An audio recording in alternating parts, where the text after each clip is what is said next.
말씀 보겠습니다. 시편 14편입니다. 시편 14편 1절부터 7절까지예요.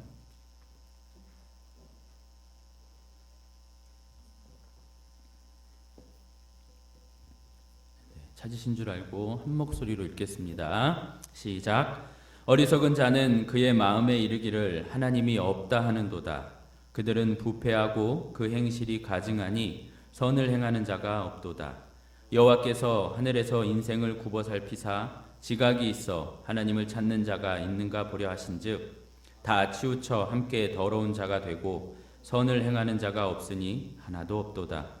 죄악을 행하는 자는 다 무지하냐. 그들이 떡 먹듯이 내 백성을 먹으면서 여호와를 부르지 아니하는도다.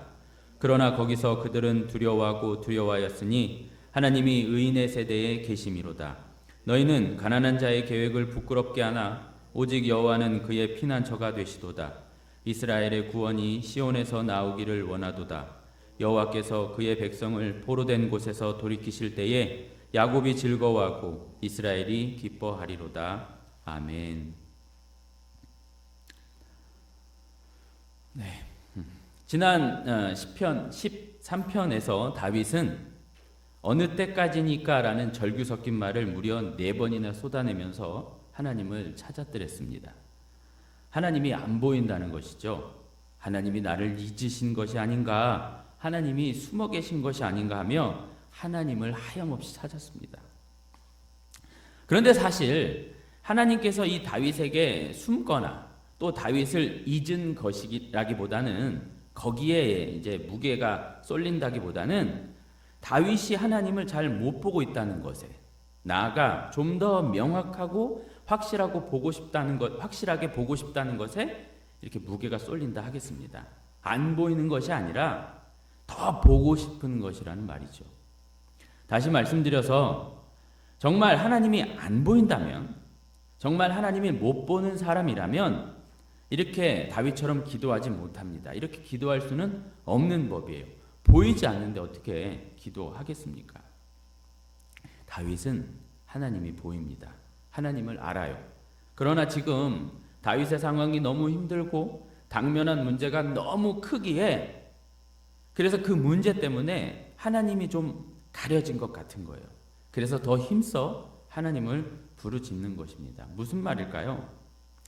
신앙인다운 태도는 오늘 다윗과 같은 태도란 말이죠. 하나님이 보이지 않는 그 상황에서 더욱 하나님을 찾는다는 것입니다. 안 보이니까 포기하고 주저하고 한숨 쉬고 이 핑계 저 핑계 대면서 다른 방법을 물색하는 것이 아니라 그런 때일수록 더욱 하나님께 매달리는 것이죠. 더 절절하게 붙드는 것입니다. 바로 그때 하나님은 이러한 다윗에게 응답하셨는데 그 응답이 무엇이었어요? 바로 하나님 당신님의 사랑을 깨닫게 하셨습니다. 그 사랑을 알게 하시더란 말입니다. 그런데 그 사랑은 어떤 사랑이라고 그랬죠? 그 사랑은 받은 이만 아는 사랑이라 했습니다. 그분의 사랑은 받은 자만 아는 그런 사랑이에요. 높아심에서 말씀드리지만 그 사랑은 어떤 감정에 치우친 그 정도의 사랑은 아닙니다. 지나친 감상주의적 사랑, 뻔하디 뻔한 사랑, 그 흔한 사랑, 그런 건 아니라 이겁니다.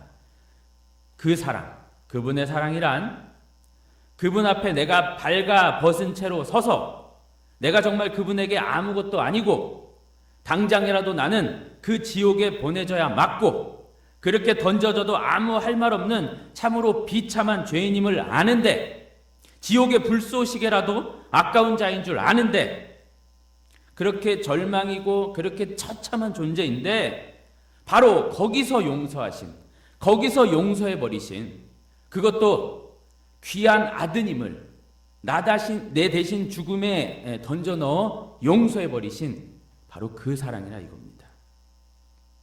이처럼 다윗을 절망 중에 일으킨 것은 그분의 사랑이었습니다. 과거로부터 지금까지 변함없이 흐르고 있는 그 사랑입니다. 그 사랑을 기억하며 다윗은 일어서게 되고 온전한 구원을 바라보며 나아가게 됩니다. 자, 오늘 시편 14편 역시 이러한 13편과의 연속성 안에서 풀어가 보도록 하겠습니다. 그 사랑이라는 제목으로 말씀을 전하겠습니다. 오늘 본문은 어리석은 자는 이러한 말로 시작합니다. 여기서 어리석은 자란 단순히 슬기롭지 못하고 아둔하고 이런 사람을 의미하지 않아요. 1절 하반절에서 해석해 주다시피 어떤 사람입니까? 마음에 이르기를 하나님은 없다고 여기는 사람이에요. 우리가 계속 살펴서 알듯이 하나님이 없다고 하는 사람이 누구였냐면 악인이었어요. 시편 10번째 편 4절에 언급된 것처럼 악인들의 모든 사상에 무엇이 없다? 하나님이 없다. 이렇게 이랬거든요. 그러니까 악인의 다른 이름이 어리석은 자라 이겁니다.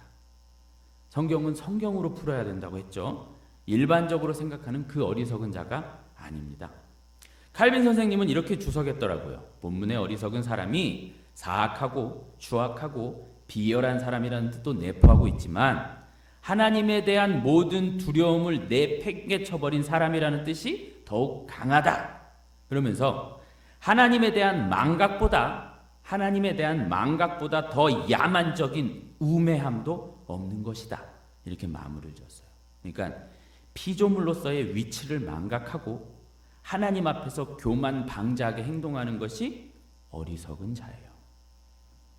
그런데 여기서 말하는 어리석은 자, 곧 악인이요 하나님을 부정하는 사람을 단순히 저 밖에, 교회 밖의 세상이라고만 여기시면 안 돼요. 이 시편은 여러분 누구의 시편이에요? 다윗의 시편이에요. 다윗 시대에 다윗이 살던 그 이스라엘 땅은요 다 하나님의 백성이었어요. 하나님을 믿는 자들이었단 말이죠. 이방 세상이 아니었어요. 다윗 주변의 수많은 사람들 또 배경들은 지금 우리 시대와는 너무 다릅니다. 그때는 죄다 믿는 자들이었어요. 그럼 그 어리석은 자요 악인이 누구를 말하는 걸까요? 세상은 물론이거니와 실용적 무신론자, 실천적 무신론자라고도 하는데 쉽게 말해서 적당히 하나님을 믿고 사는 자들, 무늬만 하나님의 백성인 자들, 어떤 때는 믿는 것 같으면서도 어떤 때는 믿지 않는 자들, 그런 자들을 다 포괄하고 하나님을 거부하는 모든 사람들을 다 의미하는 겁니다. 어쩌면 나의 모습일 수도 있습니다. 문득 나의 모습이라고 할 수도 있는 거죠. 그러니 보다 더 귀추가 주목되어야 하겠습니다. 나를 깊이 돌아볼 수 있는 시간이 되길 소망합니다. 자, 어리석은 자는 그의 마음에 이르기를 하나님이 없다 하는도다 이랬습니다. 그러면서 이어지는 말들이 어떤 말들이냐면 그들은 부패하고 행실이 가증하고 선을 행하지도 않는다 이랬어요. 여기 부패하고 가증하다 이 말이 성경 여러 곳에 기록되어 있는데 어디서 쓰였냐면요. 창세기에 그 소돔과 고모라의 멸망 때 쓰인 단어고 또 출애굽기 32장에 금송아지 사건 거기에 쓰인 단어예요. 그리고 열왕기상 18장에 엘리야와 바알 및 아세라 선지자들과의 그 대결 거기에 쓰인 단어고 그리고 열왕기상 21장에 나봇의 포도원 사건 이런 데 쓰인 단어들입니다. 그러니까 부패하다 가증하다 이 말은 도덕적, 성적, 영적 더러움을 총망라하는 단어예요. 소돔과 고모라는 도덕적으로 윤리적으로 엉망이었음을 보여주는 대표적인 사례였어요. 금송아지 사건이나 엘리야와 바알 선지자의 대결 이건 영적으로 완전히 무너져 있음을 보여주는 그런 대표적 사례였고 또 나봇의 포도원 사건 역시 왕의 어떤 폭정이라고 해야 될까요? 그러니까 부패하고 가증하다 이 말은 그냥 총체적으로 엉망이다, 다 망가졌다, 더럽고 추악한 세상이다 이 말인 겁니다. 그런데 이것보다 더 중요한 것은 이렇게 된 원인 내지는 이유가 뭐냐 이겁니다. 그건 바로 그들 속에 하나님이 없기 때문이다. 하나님의 부재 이것이 원인이요 이유라는 것이죠. 그 속에 하나님 또 그분의 말씀, 그분을 향한 신앙 이것이 없으면 이렇게 다 무너지는 겁니다.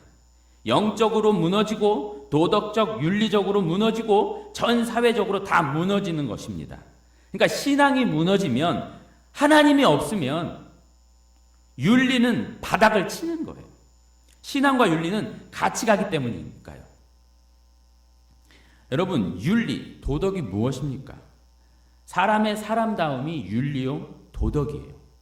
윤리적이라는 말은 쉽게 말해서 사람이라면 이 정도는 해야 하고, 사람이라면 이런 것은 정말 하지 말아야 되는 것, 이게 윤리잖아요. 그런데 이 윤리, 도덕의 근간이 뭐냐면 신앙이란 말입니다. 이 신앙이 무너지면 윤리가 무너지는 것은 시간 문제일 뿐이에요. 불신자도 마찬가지예요. 불신자에겐 하나님께서 양심이라는 것을 주셨지 않습니까? 그래서 잘못을 저지르기 전에, 잘못을 하기 전에 두근반, 세근반 이렇게 마음이 떨리잖아요. 그게 불신자에겐 신앙과도 같은 거예요. 그 양심이라는 것이 제 기능을 못하면 더럽고 추한 짓을 서스름 없이 해버리는 것이니까요. 그런데 이 시대는 갈수록 그 양심의 화인을 맞은 시대가 되어가요. 잘못 가도 너무 잘못 가고 있죠. 예를 들지 않아도 아실 겁니다. 우리 믿는 자들은 더 말할 것도 없습니다. 믿는 자들이 자신의 생각과 행동 하나하나를 신앙의 관점, 고람대우, 하나님 앞에서 생각하지 않고 그냥 제 마음대로 해버리면 윤리는요, 삶은요, 금방 무너지게 되어 있어요. 신앙인에게 있어 신앙이 바로 서지 않는데 뭐가 제대로 될 거라 생각하십니까? 문제는 신앙에 있는 겁니다. 내 신앙이 과연 바르게 서 있는가? 이것을 늘 매 순간순간 살펴야 하는 것이죠. 멈춰 서서 내가 하나님 앞에 정말 바른가? 내 행동이 정말 어리석은 행동은 아닌가? 잘 살펴야 하는 것입니다. 그렇게 살펴보다가 이게 아니다 싶으면 멈춰야 해요. 너무 가버려서 더 이상 멈춰도 뭐 의미 없다. 그래서 난 못 멈춘다. 아니요. 가장 늦었을 때가 가장 빠르다고 하지 않습니까? 잘못되었으면 바로 거기서 멈춰 서야 하는 겁니다. 더 가면 갈수록 손해예요. 차치하고, 자, 어리석은 자는 하나님이 없다 하는 자들이고, 이들은 부패하고 행실이 가증하니 선을 행하는 자는 없다 합니다. 선을 행하는 것과는 반대요, 선하고는 거리가 멀다, 이것이죠. 그러면서 2절을 보시면 이제 여호와 하나님께서 하늘에서 사람들을 굽어보시면서 과연 지각이 있어 이 말은 지혜가 있어, 총명이 있어, 정신이 제대로 박혀서 어디 하나님을 찾는 자가 있는가 이렇게 살펴보시는데, 여러분, 성경이 무엇을 지각이 있다, 지혜가 있다라고 하죠? 무엇을 총명하다고 하죠? 무엇을 지혜롭다고 합니까? 본절이 말하듯 하나님을 찾는 것이 지혜라고 해요. 잠언 9장 10절에서도 여호와를 경외하는 것이 무엇의 근본이라고요? 지혜의 근본이라고요. 거룩하신 자를 아는 것이 명철이니라 하지 않습니까? 과연 그런 사람이 있는지 하나님께서 내려다보시는데 3절 어떠하다고 해요? 다 치우쳐 함께 더러운 자가 되고 도무지 선을 행하는 자 없는데 하나도 없다. 눈을 씻고 찾아봐도 단 한 명도 없다 이겁니다. 모든 사람이 다 치우쳐서 더럽고 악하다. 단 한 명도 하나님의 기준에서 선을 행하는 자가 없다 이겁니다. 본 3절도 그러지만 로마서에서도 의인은 없나니 하나도 없다, 여기서 갖다 쓴 거거든요. 그러니까 세상 모든 인간들이 다 선하지 않고 그 어느 한 명도 의인이 없다는 얘기겠죠. 네. 어느 누구도 선을 행하는 이 없다는 것입니다. 어느 누구도. 그렇다면 선이라는 건 뭘까요? 선. 뭐가 선입니까? 하나님께서 요구하신 선, 선한 사람 누구입니까? 오늘 본문에서 보건대 하나님이 말씀하시는 선한 사람이란 하나님을 찾는 사람이에요. 그분을 경외하는 사람입니다. 그런데 그런 사람은 어떤 사람이냐면 구원받은 사람이에요. 인간은 절대 그 누구도 스스로 하나님을 찾지 못하기 때문이죠. 하나님이 구원해 주셔야 해요. 하나님이 믿음을 주셔야 해요. 하나님께서 은혜를 베푸셔야 하는 겁니다. 그래야 그가 하나님을 찾는 거예요. 그 사람 속에 하나님이 계셔야 하나님을 찾는 것이지, 하나님이 없는 자가 하나님을 찾지는 못하다는 말입니다. 성령이 내주하신 자만 성령이 계심을 믿고 아는 겁니다. 성령이 계신 여러분, 굳이 오시라 가지라 하지 마십시오. 계신 이만 그분을 찾는 거니까요. 따라서 세상에는 두 부류의 사람만 존재할 뿐입니다. 너무 쉽게 악인과 선인, 불의한 자와 의로운 자, 그것보단 모두 악인이요, 모두 불의한 자요, 모두 어리석은 자예요. 근데 그 중에서 건진받은 자들, 그 중에서 은혜 받은 자들, 그 중에서 하나님이 믿어지는 자들만 있을 뿐입니다. 선을 행하는 자 하나도 없는 거예요. 우리도 마찬가지고요. 그냥 악인과 은혜 받은 자들, 이 두 부류만 있을 뿐입니다. 이어진 4절을 보시면 죄악을 행하는 자는 다 무지하냐? 이랬어요. 이 말은 죄악을 행하는 사람이 얼마나 무지하냐, 이런 말이에요. 그런데 4절에서 지칭하는 죄악이란 뭐냐면 어떤 것인고 하니 그들이 떡 먹듯이 내 백성을 먹으면서 여호와를 부르지 않는다는 것, 요걸 말해요. 그들이 떡 먹듯이 내 백성을 먹으면서, 이렇게 나오잖아요.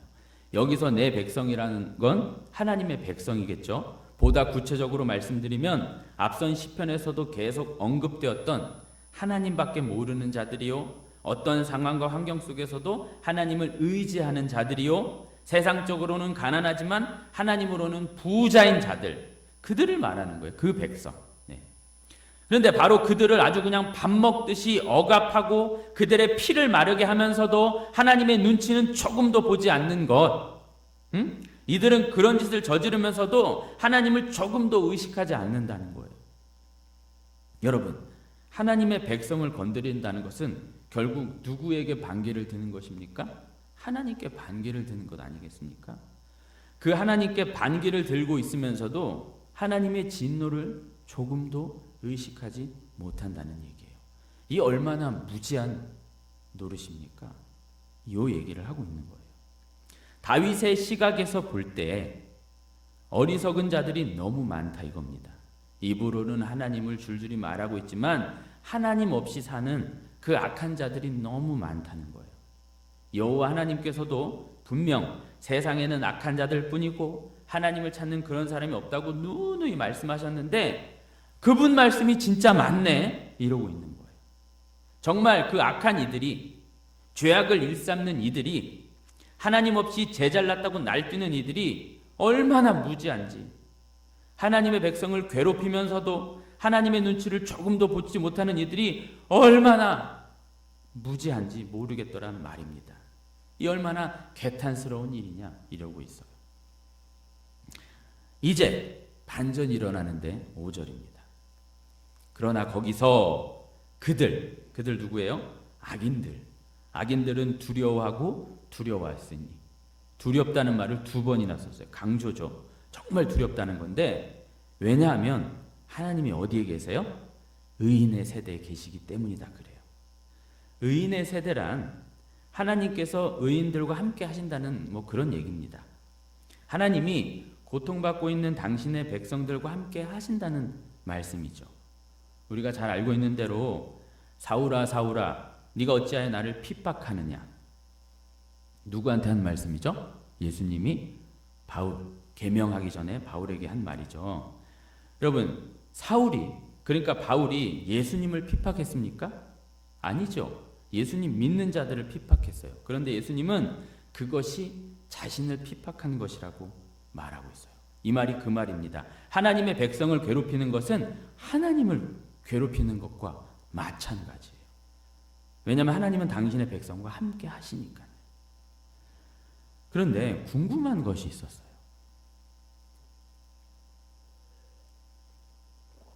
그들이 두려워한 이유가 하나님이 의인의 세대에 계신 것이라고 했잖아요.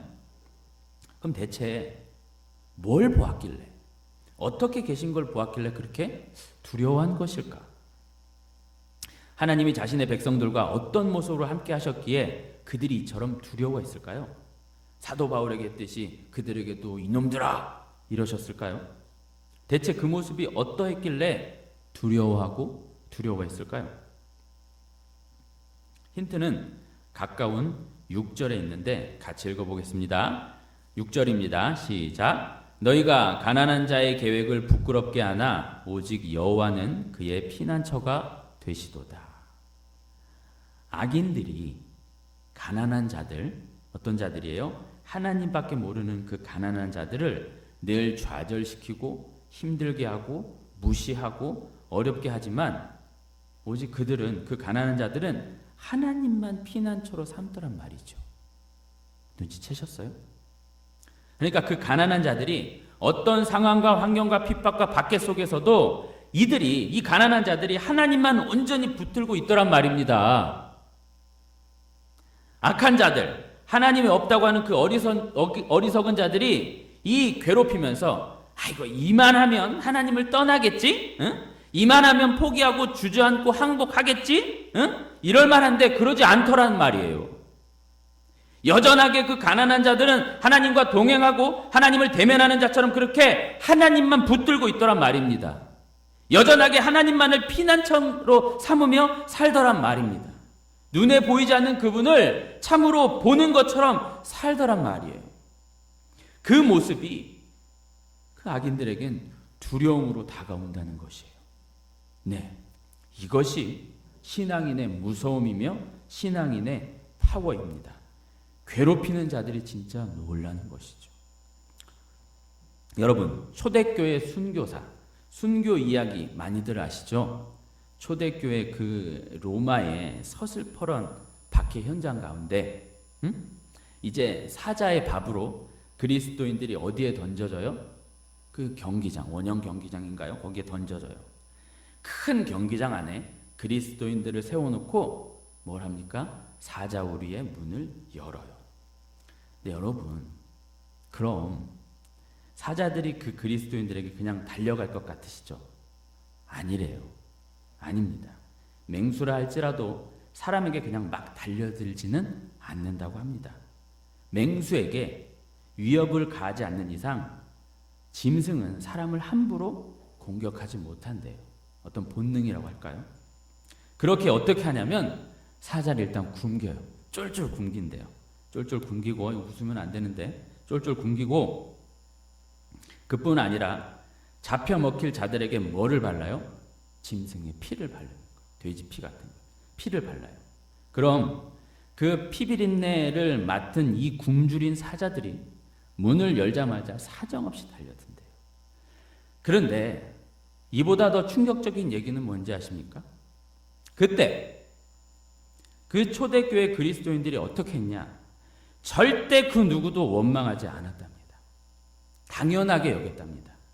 그리고는 그 죽음의 현장에서 정말 한 명씩 한 명씩 사자 밥이 되고 사자에게 뜯기는 그 현장에서 그 무시무시한 곳에서 같이 부둥켜 안고 찬양하며 서로를 응원하며 조금 뒤에 만나자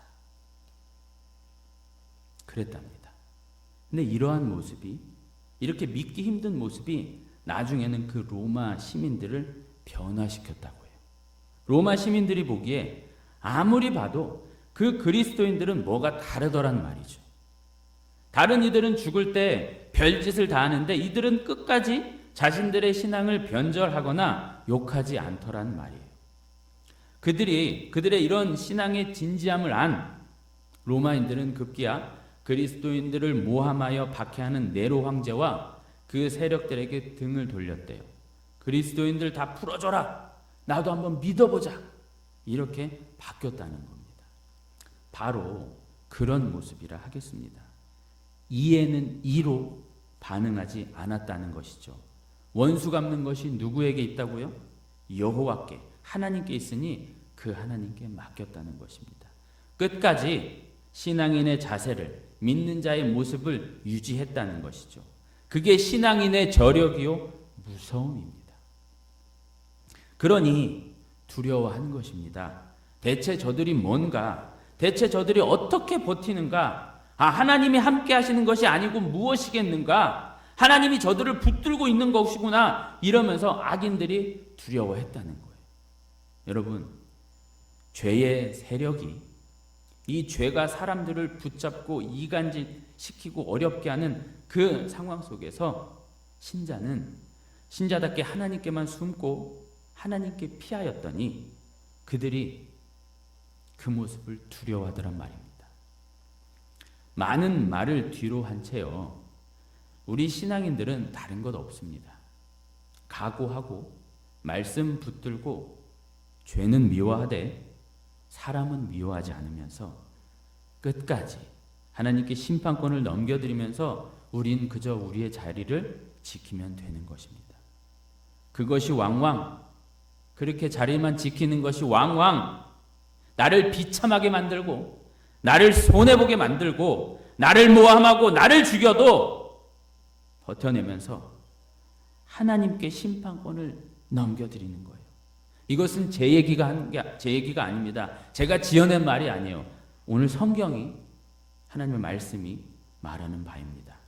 7절, 이스라엘의 구원이 시온에서 나오기를 원하도다. 여호와께서 그의 백성을 포로된 곳에서 돌이키실 때에 야곱이 즐거워하고 이스라엘이 기뻐하리로다. 다윗은 본 시의 대미를 어떻게 장식하냐면요, 이스라엘, 즉 하나님의 백성의 구원이 성취되는 것으로 마무리를 짓습니다. 그렇게 믿는 자답게 잘 버티고 있으면 하나님께서 잠시 죄의 포로와 같은 죄에 묶여있는 우리를 건져내실 거란 말이죠. 시온에서 나온다는 말은, 시온, 뭐라고 했죠? 하나님의 임재의 상징을 표현하는 것이 시온이라고 했습니다. 그 시온에서, 다른 곳이 아닌 그 시온에서, 그곳에서, 즉 하나님이 구원하신다는 말입니다. 지금 함께 하시는 그 하나님께서 반드시 건져내신다. 분명히 그분이 책임지신다. 그분이 이루신다. 걱정 마라. 아멘. 아멘. 그렇다면 이런 질문이 들지 않으세요? 과연 오늘 본문의 그 의인들이 어떻게 그렇게 버텼고, 초대교회 박해 현장의 그 그리스도인들은 어떻게 그렇게 버텨냈을까요? 그들을 버티게 하는 어떤 원동력이 무엇일까요? 뭐가 있어야 버티지 않습니까? 소가 뭐가 있어야 된다고요? 비빌 언덕이 있어야 눕지요. 우리 믿는 자들을 그렇게 버티게 할 만한 것, 이 악한 세상 속에서, 악과 죄가 판을 치는 세상 속에서 말씀을 무시하며 교회의 권위가 정말 바닥을 치는 무너진 이 세대 속에서 하나님을 붙들며 살 수 있게 만드는 것, 그게 뭘까요, 여러분? 그것을 고민하다가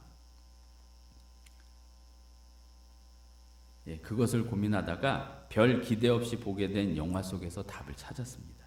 영화 제목은 천문, 하늘에 묻는다입니다. 2,500원만 내시면 댁에서 이렇게 보실 수 있는데 꼭 보시기를 바라요.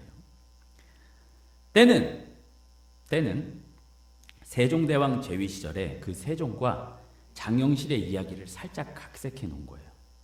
그리고 배경으로 하나 더 아셔야 될 것이 무엇이냐면, 그때는 중국 명나라의 지배를 받던 시기였습니다. 조선은 뭐든지 명나라에 보고를 하고 명나라의 명을 받고 뭐 이러한 때였어요. 집권 세력들은 이 명나라에 벌벌 떨었습니다. 그때 장영실이라는 사람이 있었는데, 이 사람 아시죠? 과학자예요. 지금의 과학자. 당시에 몇 안 되는 아주 뛰어난 과학자죠. 그런데 이 장영실의 신분이 무엇이었냐면 노비였어요. 노비. 관노라고 해서 나라의 노비 있지요.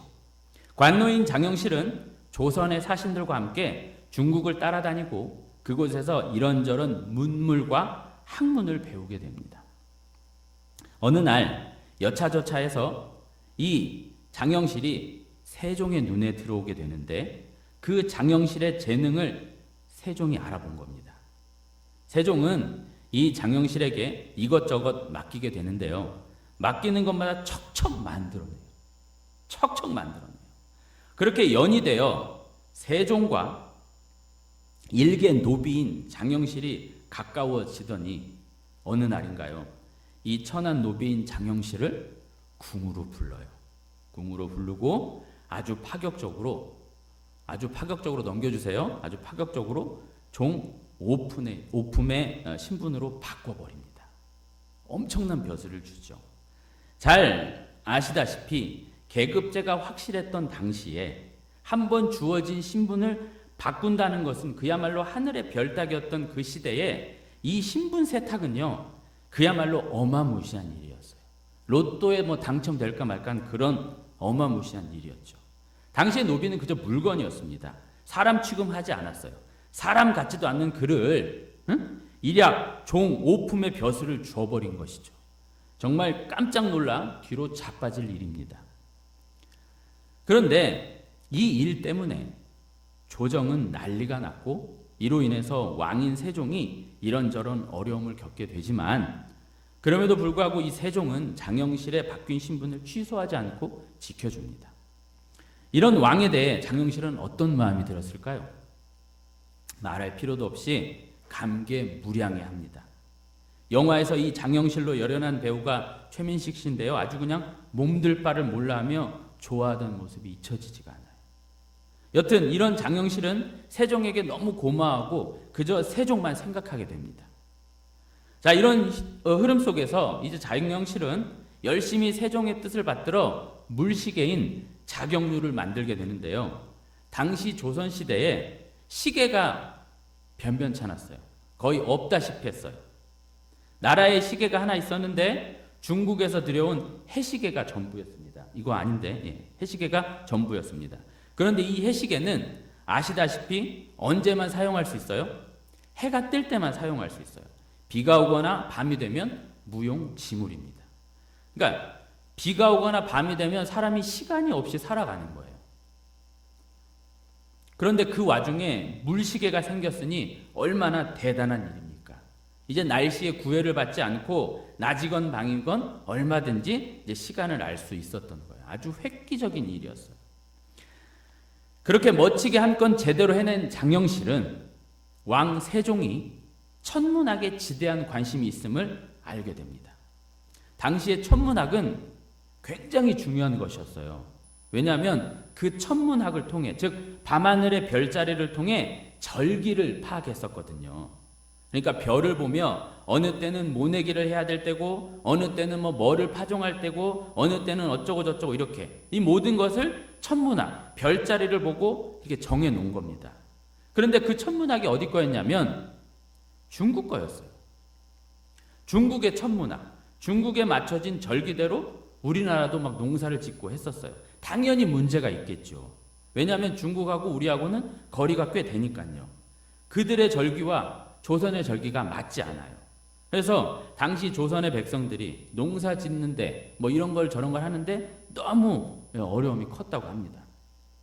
그래서 세종을 등에 업고 이 장영실이 우리나라에 맞는 천문학 기계 혼천이, 이제 넘겨주세요. 혼천이를 만들게 됩니다. 10,000원짜리 지폐 뒷면에 있는 것, 그게 이거거든요. 아주 혼신을 다해 몇 날 며칠 밤을 새워 만들기 시작합니다. 그리고 그 혼천이가 완성이 될 때 세종과 장영실이 부둥켜 안고 정말 좋아합니다. 같이 영화를 봤던 우리 장모님은 이 대목에서 박수를 치시더라고요. 여하간 세종과 장영실이 그날 그렇게 좋아하며 이제 하늘의 별을 보고서 이런 대화를 해요. 세종이 말합니다. 영실이 자네 눈엔 뭐가 보이나? 장영실이 대답해요. 전하의 나라가 보이옵니다. 전하의 나라란 중국에 기대지 않고 중국의 눈치를 보지 않고 자주적으로 서는 그 나라, 백성들이 정말 살맛나는 그런 나라, 그 나라가 전하의 나라였던 거예요. 그런데 당시가 어떤 정국이었다고 했죠? 명나라의 지배를 받고 있었습니다. 그것보다 더 기막힌 것은 조정 대신들이 죄다 명나라를 옹호하는 사대부 세력들이었어요. 그 조정 대신들은 세종이 하는 일마다 트집을 잡고 명나라 명나라 명나라 이랬습니다. 물시계를 만들 때도 또 혼천이를 만들 때도 그들은 그건 옳지 않습니다. 그건 명나라를 배반하는 짓입니다. 시간을 파악하고 별을 관찰하는 것은 대명나라가 하는 일이지 우리 같은 나라가 할 게 아닙니다. 이렇게 독단적으로 해서는 아니 됩니다. 명나라에게 물어보고 명나라에게 허락을 받으십시오. 뭐 이랬어요. 세종이 그래요. 너희는 대체 나의 신하들이냐 명의 신하들이냐 막 이렇게 호통을 치죠. 결국 이러한 조정 대신들 때문에 물시계도 치우게 되고 그 혼천이도 박살내어 태워버리게 됩니다. 세종의 실망이 이만저만이 아니었어요. 거기다 세종에게서 이 장영실도 떼내어 이 장영실을 세종 몰래 귀양 보내버리게 돼요. 세종은 그러한 저러한 충격으로 이제 병석에 누워버리게 되죠. 자, 그러나 이제 어찌저찌 해서 세종이 마음을 추스리고 그 반대 세력을 제거할 숙청할 기가 막힌 계획을 세우게 되는데 그 계획의 한가운데 누가 있냐면 장영실이 있게 됩니다. 물론 장영실은 아무것도 몰라요. 아무것도 몰라요. 근데 세종은 장영실을 잠깐 반대 세력에게 박해를 당하게 만들고 이제 그 반대 세력을 다 숙청해버린 다음에 이 장영실을 빼내올 생각이었던 거예요. 그런데 앞불사 그 계획이 일이 잘못돼 버립니다. 반대 세력을 숙청할 절호의 기회를 놓쳐버리게 돼요. 모든 것이 수포로 돌아가 버리게 됩니다. 수포 정도가 아니라 고스란히 그 모든 것을 세종이 떠안고 가야 할 판이 된 겁니다. 일이 잘못되는 바람에 적대 세력에게 되려 빌미가 잡혀버린 거예요. 그리고 무엇보다 이 일로 하여금 이제 옥에 갇혀있던 장영실이 죽게 생겼어요. 그때 이제 거의 끝나가요. 그때 세종이 옥에 갇혀있던 장영실을 몰래 이렇게 빼내오게 만들어요. 그리고 이제 세종과 장영실 둘이 만나게 되는데 세종과 장영실이 서로를 바라보며 하염없이 눈물을 흘립니다. 장영실이 이런 말을 해요. 전하, 왜 그렇게 힘든 길을 가십니까? 외롭지 않으십니까? 그러자 세종이 그럽니다. 눈물을 흘리면서 영실이 자네가 있지 않는가? 날 알아주는 자네가 있지 않는가? 난 외롭지 않다네. 이렇게 해요. 자, 세종은 이후에 한 신하를 통해 장영실을 도망치게 해요. 세종의 마지막 배려였어요. 멀리, 아주 멀리 가게 합니다. 그런데 이 장영실은 되려 왕을 걱정하며 전하는 어떻게 되는 거냐면서 나 도망 안 가겠다고 전하, 우리 전하하며 걱정해요. 그러자 그 왕의 신하가 지금 누가 누굴 걱정하냐? 응? 너희대로 가면 죽어. 어서 빨리 피해. 최대한 멀리 가. 어서 가. 이렇게. 이제 장영실은 도망갈 문을 응시하며 잠시 생각하더니 도망가야 할 방향에서 몸을 돌려 그가 나왔던 옥으로 돌아갑니다. 그리고 나중에 모든 것을 자신이 다 뒤집어 써버립니다. 세종의 반대 세력도요, 장영실이 그냥 뒤집어 쓰려는 것을 압니다. 좀 갸륵하게 봐요. 그래서 적들이 장영실을 놓아주려고 이렇게 여지를 줘요. 그런데 장영실은 아는 거예요. 자기가 풀려나면 세종이 곤란해진다는 것을 너무나 잘 알아요. 그렇게 어떻게 하든 자기가 뒤집어 써야겠구나 이런 생각을 하죠. 모든 것을 자기가 했다며 억지 말을 해요. 왕이 나를 서운하게 해서 내가 그런 거다. 저 왕 때문에 내가 속이 상해가지고 모든 공이 다 왕에게 가는 게 그게 나 너무 열받아서 내가 그랬다. 내가 잘못했다. 막 이렇게 해버려요. 그러자 이렇게 신문 받고 있는 장영실에게 세종이 다가갑니다. 그만해! 하면서 세종이 장영실에게 다가가서 가까이 가서 속삭이듯이 말해요. 너 왜 그래? 너 왜 그래? 네가 한 것이 아니라고 하면 되는데 너 왜 그래? 너 이러다 죽는 거 몰라? 너는 상관없다고 해. 그리고 그냥 가. 이렇게요. 하지만 장영실은 듣지 않습니다. 눈물을 흘리며 죽음을 각오해요. 정말 내가 그런 겁니다. 이렇게. 자기가 죽어야 왕이 그나마 편해진다는 것을 알기에 죽음을 불사합니다. 지금 장영실에겐 다른 것이 보이지 않아요. 자신이 죽어서라도 왕만 행복할 수 있다면 그거면 되는 겁니다. 왕만 행복할 수 있다면 나는 얼마든지 죽을 수 있다. 이런 것이죠. 왜요? 왜 그럴까요? 장영실은 왕이 그렇게 고마웠던 겁니다. 장영실은 자신의 신분, 어떤 신분이요? 그 비천한 종, 노비 신분에서 건져준 세종의 은혜를 도무지 잊을 수가 없는 것입니다. 그렇게 고마울 수가 없는 거예요. 그래서 여지껏 장영실은 다른 것이 아닌 자신을 살려준, 지금의 자신을 있게 한 그 세종을 위해서 일하고 세종을 위해서 살았던 것입니다. 그저 그 세종이 기뻐하는 일이라면 그 세종이 원하는 일이었기에 했었던 것입니다. 단지 그 이유였어요. 벼슬이고 뭐고 그저 왕을 위해, 왕이 기뻐하기에 했던 겁니다. 왕의 기쁨이 자신의 기쁨이었죠. 그 세종이 그렇게 고마웠거든요. 인간 같지도 않은 나 같은 것을 이렇게 사람 해준 그 세종이 너무 고마웠던 거예요. 그런데 그 왕이 지금 자신의 앞에서 위태로운 상황입니다.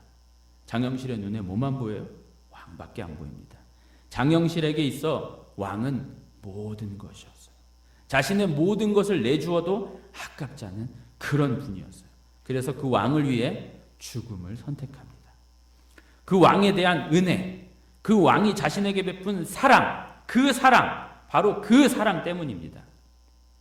저에게 있어 영화는 세종이나 장영실의 업적 이런 것보단 임금을 향한 사랑, 임금을 향한 충정, 그것밖에는 안 보이더라고요. 제가 영화 얘기를 하기 전에 이런 질문을 드렸습니다. 과연 오늘 본문의 그 의인들은 어떻게 그렇게 버텼고 초대교회 박해 현장의 그 그리스도인들은 어떻게 버텨냈을까? 그들을 버티게 하는 원동력이 무엇이었을까? 이 약한 세상 속에서 죄와 악이 판을 치는 세상 속에서 하나님의 말씀을 무시하며 교회의 권위가 무너진 이 세대 속에서 하나님만 붙들며 살 수 있는 방법은 무엇일까? 사랑입니다. 하나님의 사랑입니다. 마치 세종이 장영실에게 베풀었던 것 같이, 아니 그보다 더한 은혜와 사랑이죠. 우리의 신분은 종의 신분 정도가 아니었습니다. 죽어 마땅한 죄인이었습니다. 아무 가치도 없고 의미도 없고 그냥 아무것도 아닌 그런 존재도 아닌 것이었어요. 어디로부터 왔다가 어디로 가는지도 모르는 비참하고 참담하기 그지없는 것들이었습니다. 그런데 그런 우리를 자신의 아드님의 생명과 바꾸시어 구속하시고 하늘 백성 삼으시며 지금도 눈동자처럼 살펴주시는 은혜, 그 사랑, 우리 신자가 그거 잊으면 안 됩니다. 장영실 같이 자신의 신분을 바꿔주고 자신을 아껴주고 사랑해준 그 고마운 그 마음, 그 은혜, 그거 잊으면 안 되는 것입니다. 그 사랑, 그 하나님의 사랑, 그것이면 다 되는 것 아니겠습니까? 여러분 다시 한번 본문을 쓱 한번 훑어보십시오. 어떠세요? 다시 한번 본문을 한번 쓱 보세요. 어떠십니까? 다윗이 보기에 그들은요, 그 악인들은 불쌍한 사람들입니다.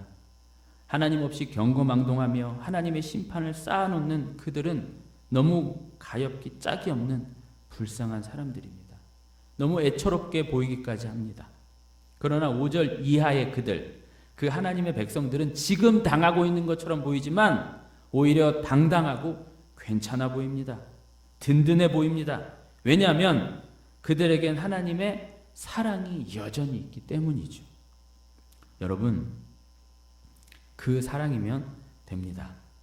그 사랑에 기대시고 그 사랑을 놓치지 마십시오. 그 사랑에 호소하십시오. 그 사랑, 그것을 더 알게 해달라고, 또는 그 사랑을 그 악인들이, 그 악의 세력들이 좀 더 알게 해주십시오. 이렇게 기도하시길 소망합니다. 말씀을 생각하면서 찬송가 304장